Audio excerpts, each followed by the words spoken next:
આપ જોઈ રહ્યા છો સ્પાર્ક ટુડે ન્યૂઝ। અંકલેશ્વર તાલુકાના જૂના સક્કરપુર ગામ નર્મદા નદીના પૂર અસરગ્રસ્ત હોવાથી સજોદ ગામ પાસે નવા સક્કરપુર ગામ ઊભું કરવામાં આવ્યું છે, જે ગામમાં હાલ 150 પરિવાર વસવાટ કરી રહ્યા છે, પરંતુ 5 વર્ષ ઉપરાંતથી ગામમાં સુવિધાનો અભાવ જોવા મળી રહ્યો છે। રસ્તા તેમજ લાઇટ સહિતની સુવિધાઓ ના હોવાથી ગ્રામજનોમાં રોષ ફેલાયો છે।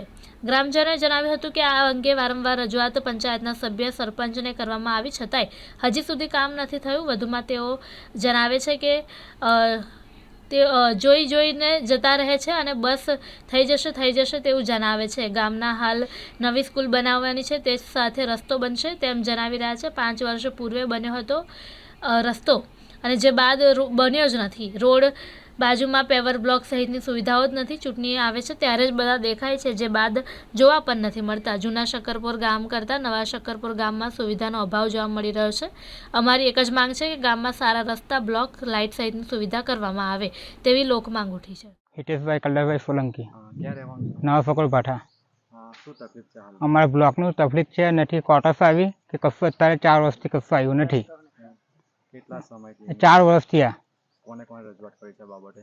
અમે રજૂઆત કરેલી છે। કોને કરી છે બાબતે? હા, રજૂઆત સરપંચને કીધું, સભ્યને કીધું, કોઈ કરવા રાજી નથી। કેટલા લોકોને આવી ગયા હાલમાં તકલીફ પડતી હશે? બધાને, લગભગ આખા ગામવાળાને। શું માંગ છે તમારે? અમારી બ્લોક છે ને ક્વાર્ટર્સ છે। 5 વર્ષથી જે આપણા રાસિંગભાઈ કરી ગયા છે, એ પછી કોઈ કરવા આવ્યું નથી ને જોવા આવ્યું નથી। કોણ છે હાલનો સરપંચ? હાલનો સરપંચ આકાશ। મારું નામ પટેલ તપન કુમાર છે। મેં નવા સક્કરપુર ભાઠા। અમારા ગામમાં કોઈ વિકાસ થયો નથી। આગલા જે તમામનો જે સરપંચ હતો તે જ જે કરી ગયા છે તે જ બધું કરી ગયા છે। કોઈ રસ્તા નથી, કોઈ બ્લોક નથી, સ્ટ્રીટ લાઇટ જે હતી તે પણ કાઢી ગયા છે, અને જે 20 રૂપિયાનો બલ્બ આવે તે બલ્બ લઈને લગાડી દીધો છે। નથી ગામમાં કોઈ અજવાળું, નથી કઈ ગામમાં કોઈ વિકાસ હજુ સુધી થયો નથી। જે સરપંચ છે અત્યારે હાલમાં, તે સરપંચે અત્યાર સુધી કંઈ કર્યું જ નથી। જોવા આવ્યા છે ખરા સરપંચ? ના, કોઈ દિવસ જોવા પણ નથી આવ્યા, કઈ નહીં। રજૂઆત કરેલી તમે? રજૂઆત કરેલી છે સરપંચને, સભ્યને, બધાને। શું કહે છે તેઓ? સરપંચ ખાલી એવું કહે છે કે હા થઈ જશે, પછી કઈ થતું છે નથી। મંડી બી નથી ગામમાં હજુ સુધી। શું કેટલા ઘરો છે? અમે આજે ટોટલ કર્યું તો 100 ઘર છે। મારું નામ શોભાબેન છે। અમને નવા સક્કરપુર શું તકલીફ છે? અમને આ રસ્તો જોવે છે, પછી બ્લોક જોવે છે, બ્લોક બી નથી આવતા, અને ચૂંટણી આવે ત્યારે બધા આવી જાય કે વોટ આપો, એમ કંઈ કરતા તો છે નહીં। અમને રસ્તા જોવે છે અને મંદિર અને આ લાઇટ, અંધારામાં જાય છોકરા દુકાને, કેટલું અંધારું હોય તે બી લાઇટ હવે રાખી ને ગોળા ટીબી, એટલે લાઇટ કેટલા સમયથી ચાલી પડી? આ લગભગ 4 વર્ષ। કોઈ રજૂઆત કરી છે આ બાબતે? બહુ રજૂઆત કરી, કશું આવતું નથી।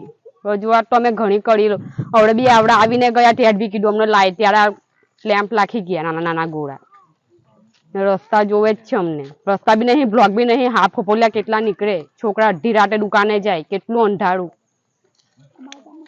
અમારા ગામમાં કઈ જ આવતું નથી। મારું નામ અરુણાબેન સુનિલભાઈ છે। અમે નવા સક્કરપુરના રહેવાસી છે। અમારા ગામમાં કઈ સુવિધાએ નથી, બ્લોક બી નથી, રસ્તા બી નથી, લાઇટની સુવિધાએ કશું જ છે નહીં। વોટ લેવા આવે છે પણ કશું કામ કરતા નથી। અમારા નાના છોકરા સાફ સપલિયા બધા ફળિયામાં રખડે, તો અમારા છોકરાઓને અમારા છોકરાઓ પર ધ્યાન આપવાનું, અમારું કામ મૂકીને, પણ એ લોકો કશું કરવા માંગતા નથી। આવ્યા છે ખરા સરપંચ અહીંયા જોવા માટે? આવ્યા છે, જોવે કીએ બી છે એ લોકોને, પણ કશું કરતા નથી। હા આવશે એવું કહે છે એ લોકો। કેટલા સમયથી આવી પરિસ્થિતિ છે? બહુ પહેલાની સમય, આ ક્યારે 4 વર્ષ પહેલા રસ્તો બનાવી ગયેલા, પછી તે કશું રસ્તો છે નથી। આ નિશાળનું કામ ચાલુ થવાનું છે, તે એ લોકો એવું કે તમને રસ્તો કરી આપશું, તે ક્યારે કરી આપશે એ લોકો અમને રસ્તો?